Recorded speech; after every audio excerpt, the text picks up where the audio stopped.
March 1945. The German army's Eastern Front has been pushed back to within only 60 miles of Berlin itself. The shattered stormtroopers are now reinforced by young boys in a last-ditch attempt to defend Hitler's crumbling Reich.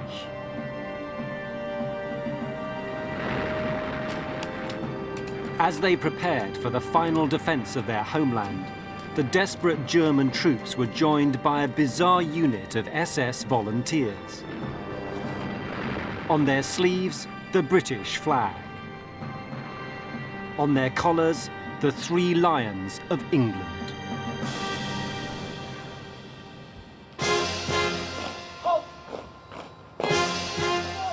They were British prisoners of war who joined the hated Waffen-SS, wore its uniform, and went into battle for Hitler. Until now, none of these British SS soldiers has ever spoken on television about their treachery. We went straight into the SS uniform, and we were supposed to be getting ready to go on the Russian front.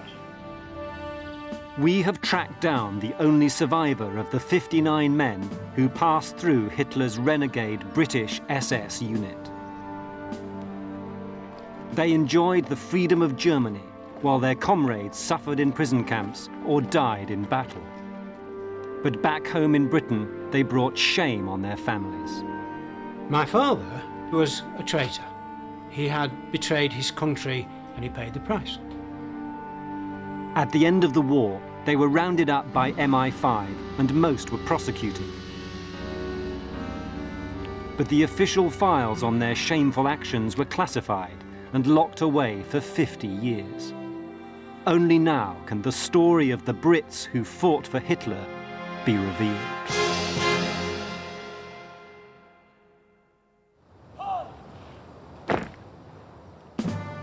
The British unit that fought for Hitler was not originally a German idea. It was in fact the brainchild of an upper-class, Harrow-educated Englishman called John Amory. Not only was he English, he was in fact the son of a leading member of Churchill's wartime cabinet, Leopold Amory. Much to his father's embarrassment, John was a sexual psychopath and a devious fraudster. Even his best friends nicknamed him the Rat. Despite the fact that he was a quarter Jewish, Amory was a fanatical anti-Semite and a devout fascist.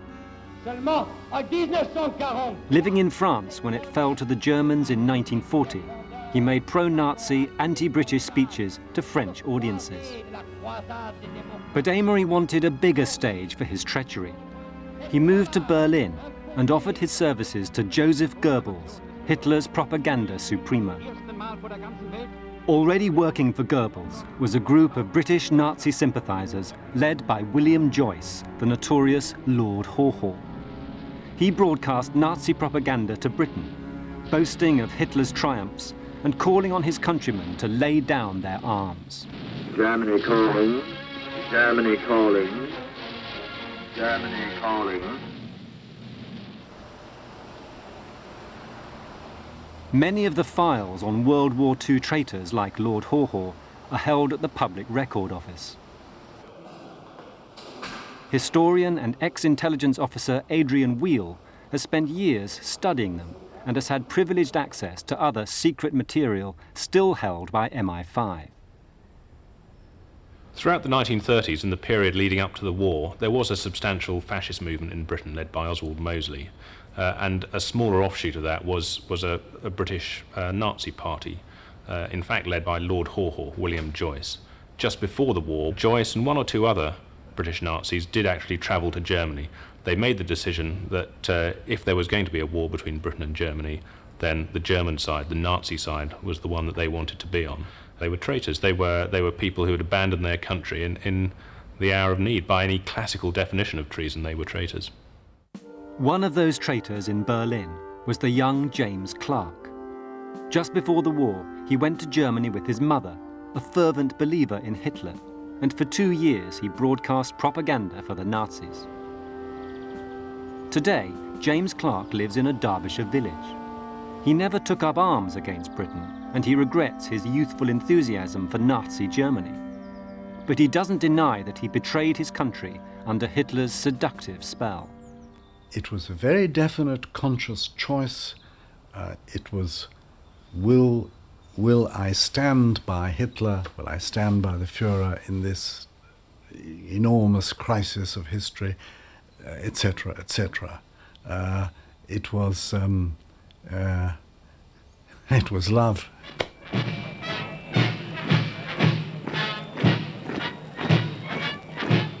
Infatuation with the cause and the results. France, as a military power, eliminated a British army withdrawn entirely from the continent. This seemed to be the triumph to beat all triumphs. With his family background, John Amory's defection was another triumph for the Nazis and their British sympathisers. You heard that the son of one of Churchill's cabinet ministers has come over to our point of view.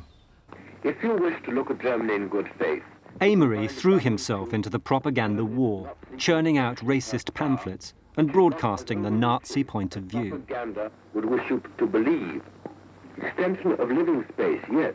But Amory's treachery didn't stop at pamphlets. As he looked out over the Channel to England, the country that was now his enemy, he hatched a plan for what he called the greatest propaganda idea ever. A force of British volunteers fighting under the Nazi flag. John Amory called his imaginary British Nazi force the Legion of St. George. He put his proposal to Hitler, who thought the idea brilliant.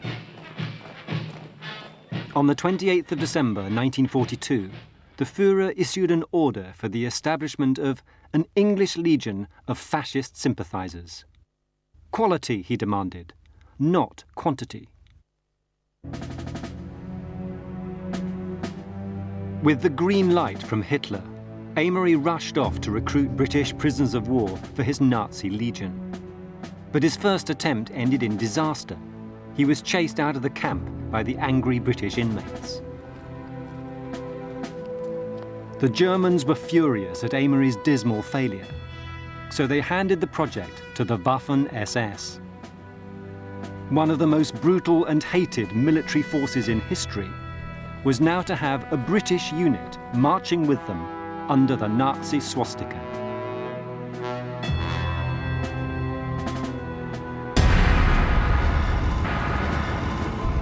The German plan for a British corps in the Waffen-SS was not as unusual as it sounds. Despite their image as the elite of German military might, the SS was also an international force, recruiting Scandinavians, French, Bosnian Muslims, and 2,000 Indian troops as well. Now they were determined to add a British force to their ranks.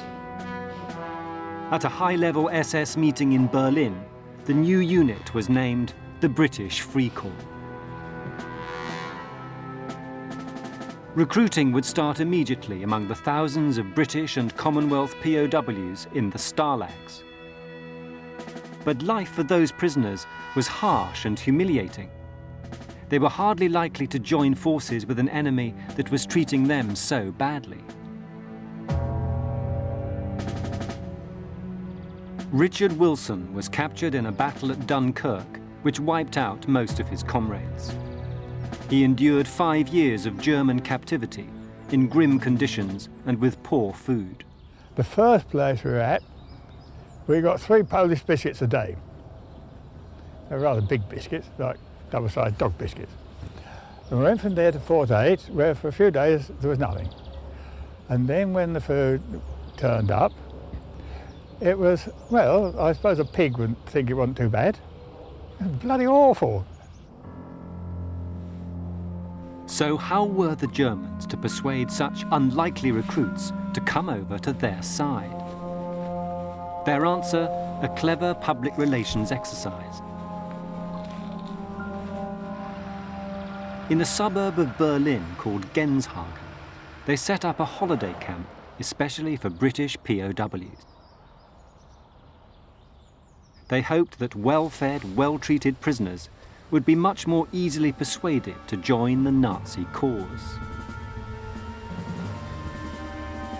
Well, this is the site of Special Detachment 999, just outside the village of Genshagen, which is one of the southern suburbs of Berlin. Now here, the Germans built a holiday camp for British prisoners of war.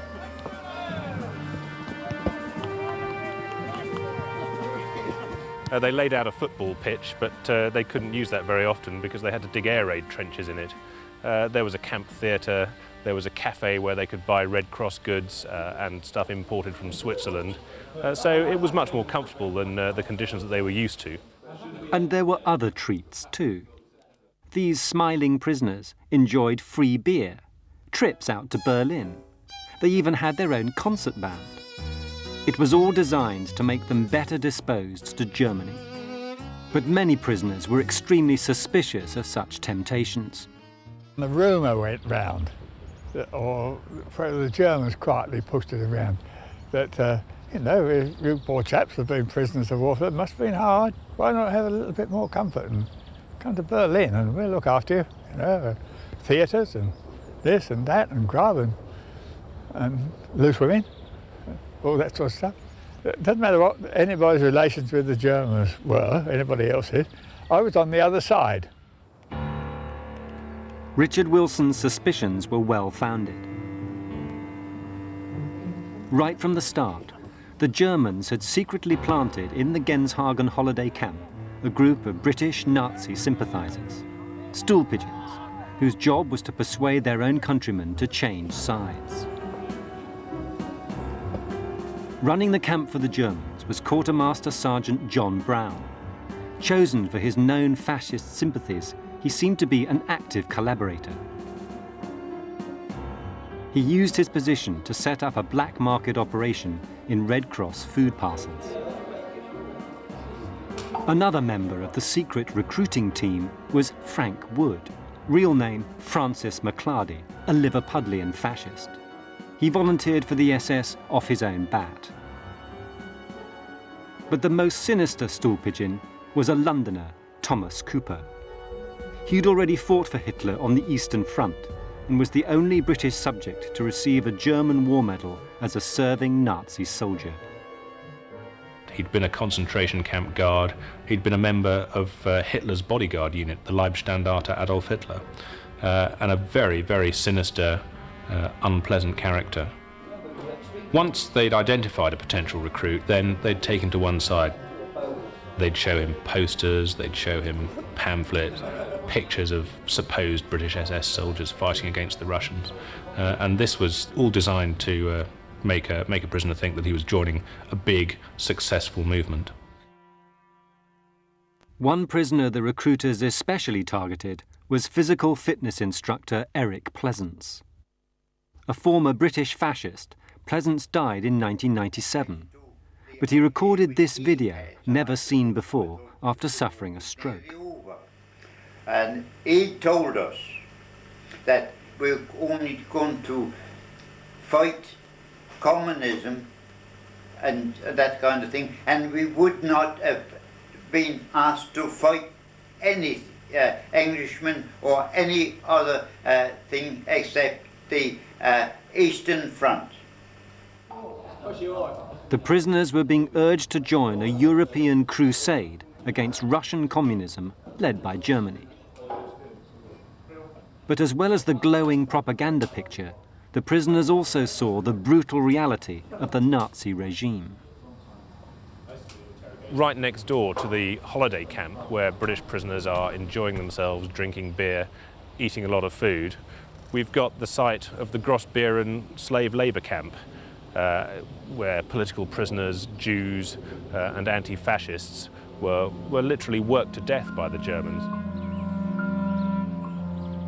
and this was in full view of the British prisoners. There was no question that they were trying to hide it or anything like that.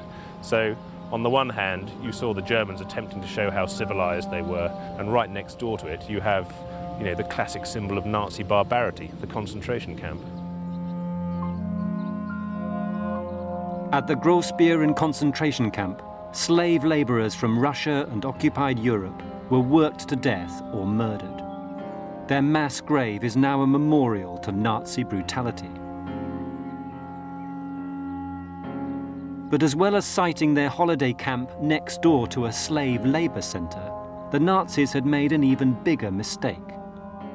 John Brown, the man they'd chosen as their chief stool pigeon, was all the time a double agent.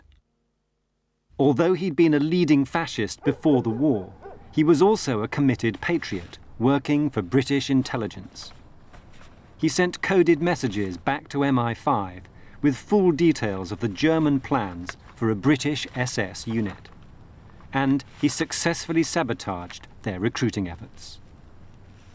The crass flaw in the Germans' planning was that the man that they thought was working for them was working for the other side. Furious at the failure of the holiday camp, the Germans now tried a more direct approach. Having tried the carrot, holidays at Genshagen, for POWs who were cooperative, now it was time for the stick. They were stripped of all their clothing, they weren't fed properly, they were given very little water, they were kept in cold cells, they were shouted at. The choice that they were offered was more of this treatment. This is what the rest of your captivity is going to be like, naked on bread and water in a cell. Or join the British Freikorps, fight the Russians, be treated as a decent, honourable soldier. The duty of prisoners of war was to resist interrogation, and most, like Richard Wilson, did. A pistol by its barrel swishing past your nose and round your head, and a pistol held by the hand, sort of in your ear nearly, and that sort of stuff. They were doing that the whole time. If a bloke was in trouble and they thought he would bend, they bent him. But the first person the Germans targeted, a captured commando called John Eric Wilson, broke after 3 days of ill treatment. Historian Adrian Wheel has now tracked down the only living relative of John Eric Wilson. Hi, ho. David Greenhoff. Hi. David Greenhoff was abandoned by his father before the war and adopted. Well, He only recently learnt of his father's identity and heard of his wartime experiences. shall we? David understands why his father gave in. He didn't just sort of knock on the recruiting officer's door and say, "Hey, I've had a good idea. I'd like to join the British Freikorps." No.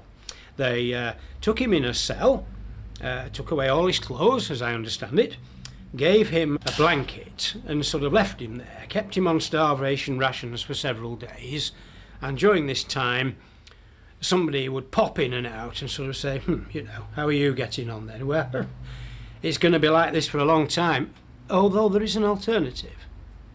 You could join this new group we're setting up. Well, you see, I suppose at least anyone would at least listen, wouldn't they? Lots of people listened. All right, some people found that unacceptable. I'd sooner starve and die for my country than join such things. But he was a young man, a bit wild, a bit adventurous, and all right then, I'll give it a try, I'll see what you mean. And if brutality failed, then blackmail was tried. Prostitutes were used as bait in a classic honey trap.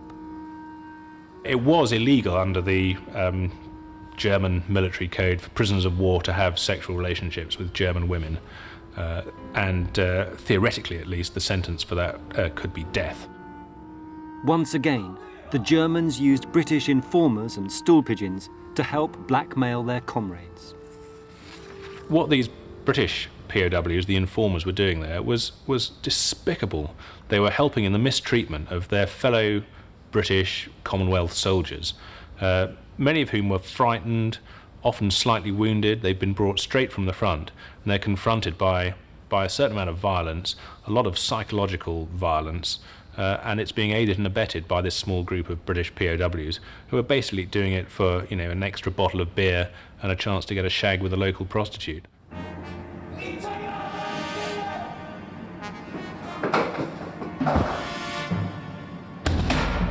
But brutality and blackmail succeeded.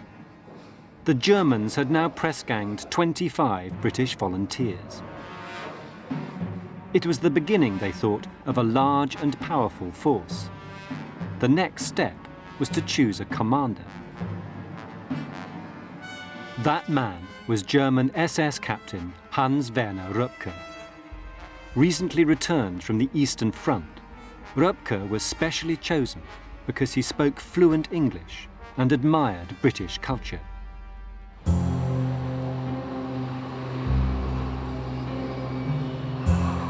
Today, Hans Röpke lives in retirement on the outskirts of Frankfurt. Back in 1945, all members of the SS were declared war criminals.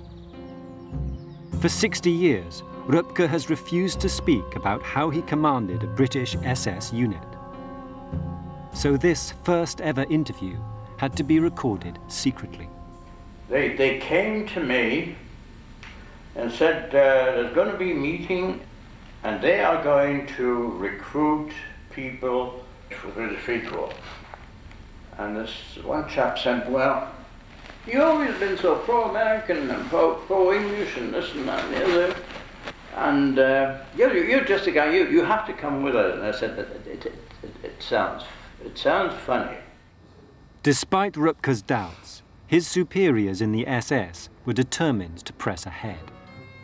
Full of confidence that the British Freikorps would be a major force, they set up a headquarters and barracks here in the town of Hildesheim near Hanover, the heartland of Nazi Germany.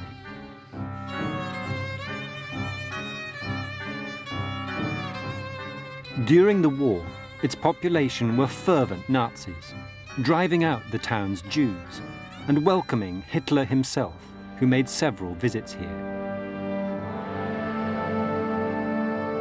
The Führer was as revered here as anywhere in Germany.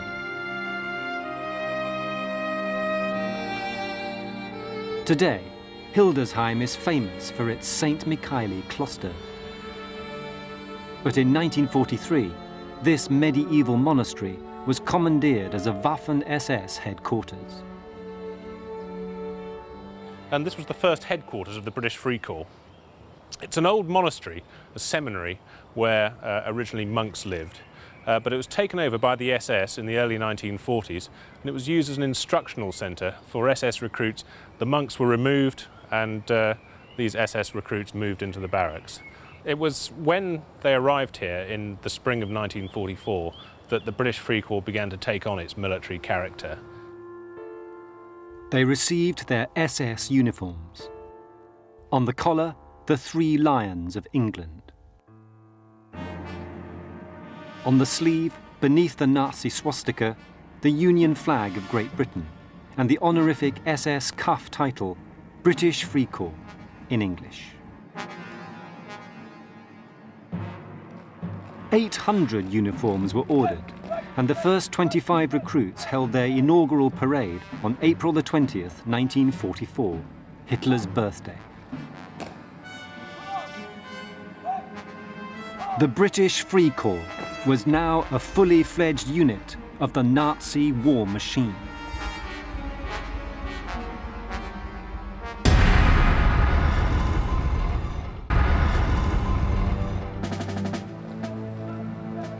The British Freikorps of the Waffen-SS officially came into existence on Hitler's birthday, 1944. The British traitors were now fully paid-up members of the German army. At this stage, they're issued with identity documents, and almost uniquely, one of these has survived. Here it is. It's an SS paybook, which also acts as the personal identity card. And it's issued to Francis McClarty, the Liverpudlian fascist. Here's a photograph of him with the Nazi stamps, and his signature, Frank Wood. Now, all of the British Freikorps were asked to sign on in the unit under false names to protect their identities and to reassure them about what was going to happen at the end of the war. On the next page, we see, after the portrait of the Führer, that his rank is given as SS Unterscharführer, which is corporal. Here's his name again, Frank Wood. It's got the number of his identity discs, his blood group, the size of his gas mask, and the fact that he's a Germanic volunteer. The next page gives his personal details. He's born on the 17th of November 1915 in Lancashire, England. His religion is given as Gottgläubig, which is believer in God, the official Nazi religion. And this shows how committed he was to the fascist cause. Unterscharführer, or Corporal Frank Wood, was put in charge of propaganda. Dedicated Nazi Thomas Cooper became a sergeant and taught the British traitors to give the Nazi salute. The men under their command were proud of their new uniforms and happily posed for the local photographer. Traditional British drill was allowed by Captain Rupke. You remember Wilson, you know, sending attention.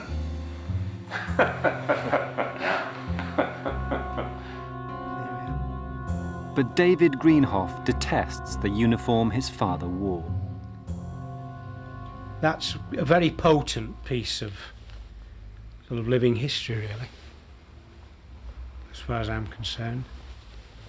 British, free, Union Jack, but when you see it in juxtaposition to that symbol, and you know what that symbol meant, that worries me.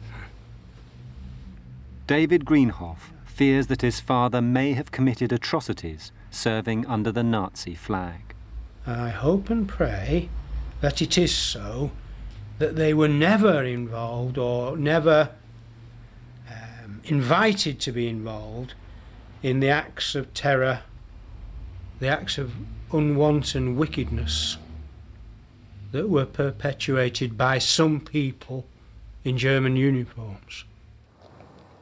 But far from committing atrocities, most of the British Freikorps members were simply taking the Nazis for a ride.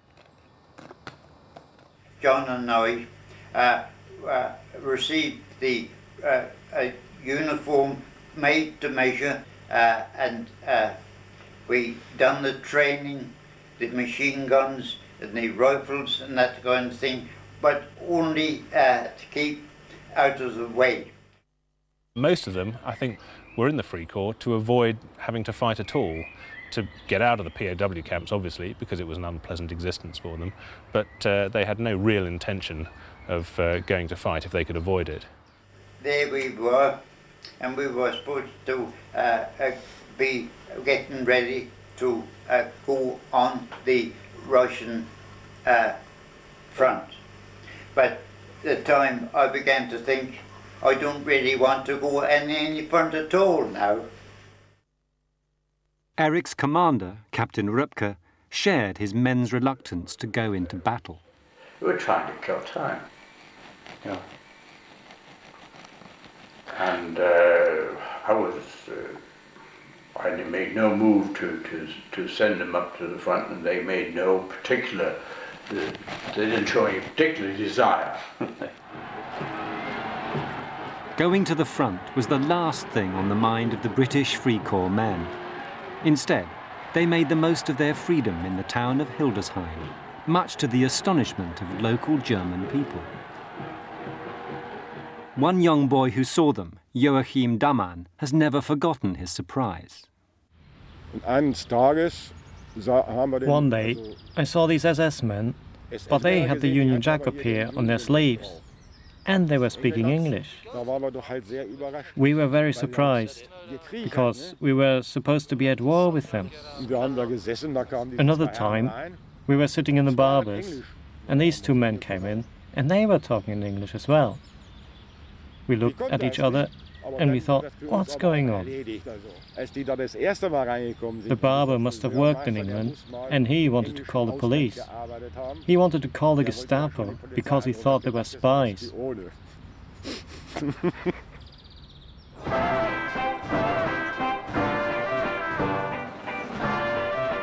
With most of their men away at the Eastern Front, the women of Hildesheim welcomed the new arrivals. The height of fashion for Hildesheim girls was a British SS boyfriend. And the place to be was the Café Corso, where the British Free Corps men spent their evenings.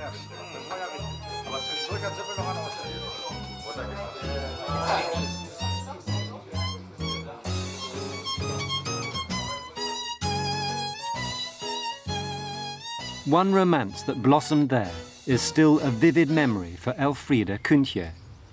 For 58 years, she's kept in her heart the secret of a love affair that crossed the bloody battle lines of World War II.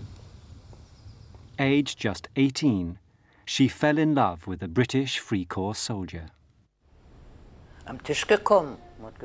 He came up to my table and he said, "Good evening, Fräulein." And then after that he came to my flat every night. He was tall, handsome, charming and courteous. A real English gentleman. We were in love, really in love, inseparable. Elfriede knew her lover as Robert Kingsley, but his real name was Hugh Wilson Cowie, a private from the Gordon Highlanders captured in France and blackmailed into joining the British Free Corps. We showed Elfriede a British Free Corps uniform, like the one her lover used to wear. Robert hatte nur hier noch ein Zeichen. Die britischen Löwen. The British Lions. Dass ich das noch mal wieder sehe. I never thought I would see this again. Sowas geht doch nicht weg. It never goes away. Sonst hätte ich mir ja nicht das Bild so Why else would I have kept his photograph all these years? Wie ich in England war, I went to England 3 years ago, and while I was there, I thought about him a lot. Ich habe öfter an ihn gedacht. Sadly, we had to tell Elfriede that Robert was dead. Wenn das geht, if it's possible, I'll go over to England. 75. Dann kann ich sein Grab vielleicht finden. And maybe I can find his grave.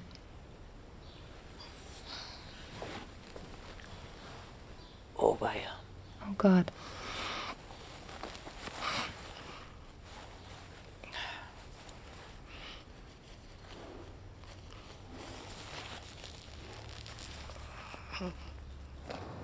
The 25 members of the British Free Corps in Hildesheim were sent off to attract new members from POW camps. But not all of them were keen to help the recruiting drive. What we did was travel about Germany, trying to get other people to join the Free Corps. But we did that, but we didn't even try to do anything. We just travelled and travelled and visited people, and naturally we palled up with young ladies and that kind of thing. Even when they did deliver their recruiting leaflets, most prisoners of war treated them with utter contempt. They're regarded a bit like comic cuts, I think. Come and join us and fight Bolshevism. You know, not the Russians, Bolshevism. The people who delivered them were so unpopular, they came round before Reveille in the morning and with a parcel still tied up, 20 leaflets, still in there, chucked it in the door and bolted. People just picked them up and chucked them away.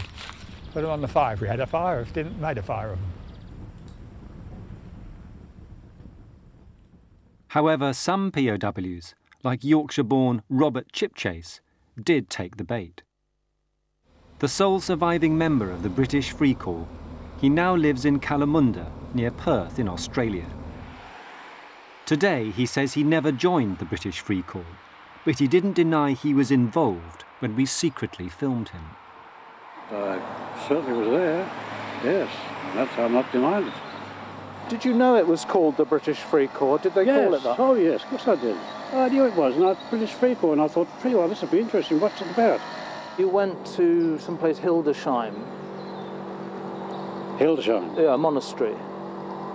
No. But I'm not going to say any more. I don't wish to talk about it. And so you never put on German uniform? I don't wish to talk about it any further. Well, that's not true, and in fact, in the files here is an extract from his statement describing the few days that he spent at Hildesheim, describing the fact that he put on the uniform, describing the fact that he took money from them. I was in the prison camp there, and I was on my own, and I just came along, and I thought, well, I thought I was going to go and do something, British Freikorps, and fight for the British Freikorps, for doing something behind the lines and joining something unit there, which these people, whoever they were, Germans, the two young people came, not in uniform. But I mean, I don't wish to go into all these details. One detail Robert Chipchase did remember was meeting Thomas Cooper. He's an Englishman. He could speak German very well, and he loved it. He loved to tell me all about people in the SS and how he was in the, death camps and going there and helping them to work there. He was a very hard, tough, bitter sort of a person. After D-Day in 1944, there were few new recruits like Chipchase.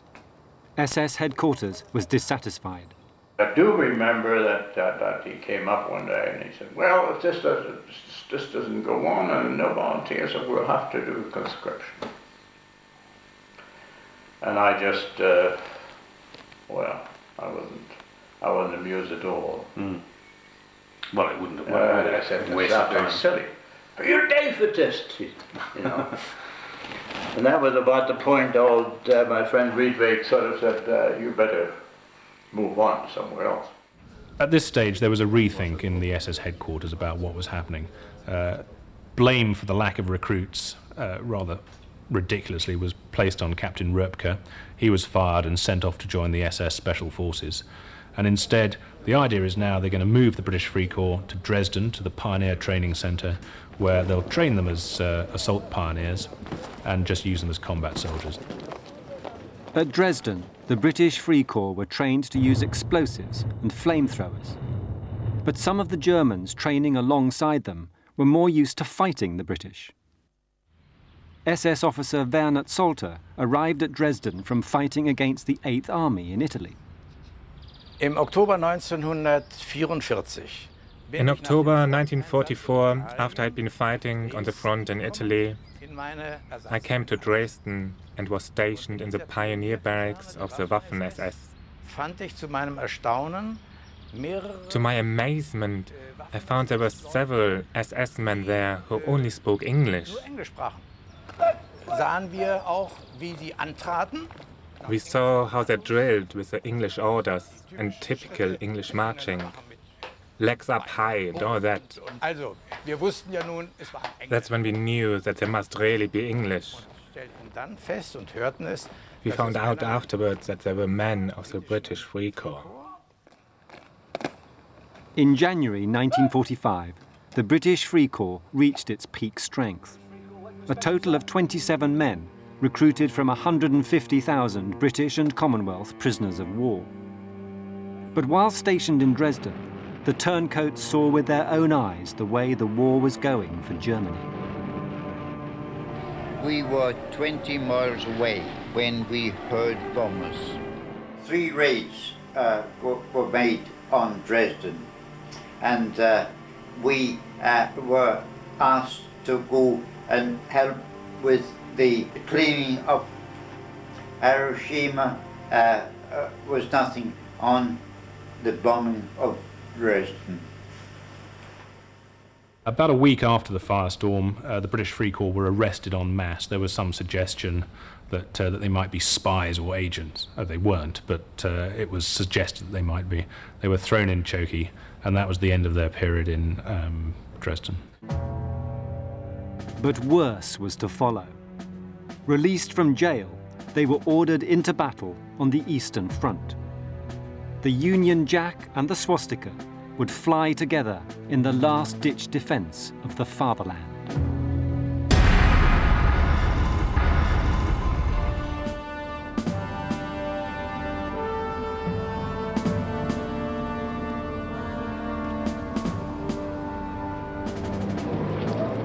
March 1945. As the British Free Corps travelled from Dresden to the Eastern Front, they saw the shattered cities and exhausted soldiers of the defeated Third Reich. Even the die-hard Nazis in the unit now realised that they'd chosen the wrong side. The British Free Corps' last stand took place here, outside the village of Krusov on the River Oder.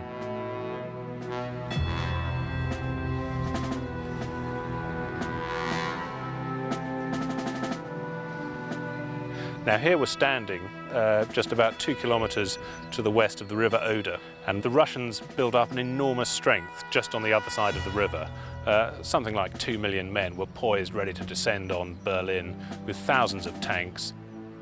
By now, the Germans were completely desperate for troops. Their armies were shattered. They were conscripting 14-year-old boys from the Hitler Youth, giving them quick training in using a rifle, sending them into combat. They were getting old men, they were amputees, and right at the bottom of the barrel is the British Free Corps.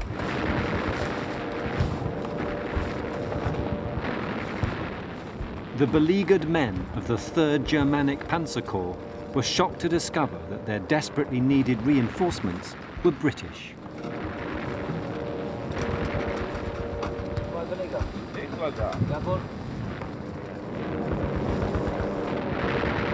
They were right up forward, about as far forward as German troops were, observing the Russians on the other side of the river there, and the British Free Corps guys did say we could see the Russians, we could see them, you know, preparing positions, doing all the rest. They were under mortar fire for the first 10 days, so they were certainly under fire. After a month on the front line, the British Free Corps were sent back to help evacuate the terrified civilians. It was a lucky escape. When they did eventually attack, it was one of the biggest artillery barrages that's ever been witnessed in the history of the world.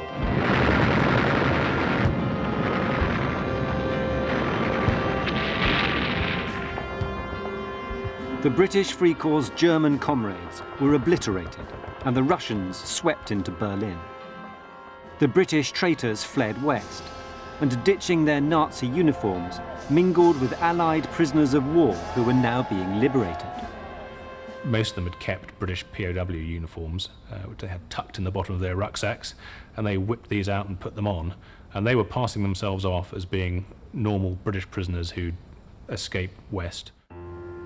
But for the guilty renegades, the day of reckoning was at hand. A special MI5 squad interrogated the captured men and pieced together the whole story of the British SS unit. Some protested that they'd only joined it as an escape attempt. But others showed no remorse for their actions. A series of prosecutions and courts-martial followed. Thomas Cooper, who'd boasted to his comrades that he'd killed 80 Jewish women and children in a single day, was sentenced to death, later commuted to life imprisonment. Frank Wood, who never gave up his Nazi beliefs, was given life. Most of the others received shorter prison sentences. But in Australia, where the thousands who gave their lives in World War II are commemorated, Robert Chipchase was never charged, and today receives a war pension from the government. We were investigated naturally by the security, and we came out. And don't worry, we investigated. And were you charged at all with aiding the enemy? I don't wish to talk about it. No, never tried. So I'm sorry. So you get your war pension now and everything. No more. Oh yes, that's all. No more. Bye-bye. Thanks. This is not the original letter. David Greenhoff's father, John Wilson, was sentenced to 10 years. He wrote from prison to David's mother. I was in Germany. My intentions were still the same. I joined a corps called the British Free Corps. I suppose you'll know all about that now. I had a smashing time. You know me. He was obviously a bit of a lad. And the more I read about him, I thought, well, look at it this way. Here's an event in which millions of people died. many of them not only in the battlefield, but in circumstances, disgusting and vile circumstances, tortured to death, starved to death, beaten to death. And here was a man who managed to spend most of the war swanning around Berlin, getting a grip of Norwegian maidens and having a wonderful time. I know it doesn't sound very moral, but to me, he doesn't seem to have done very much harm either.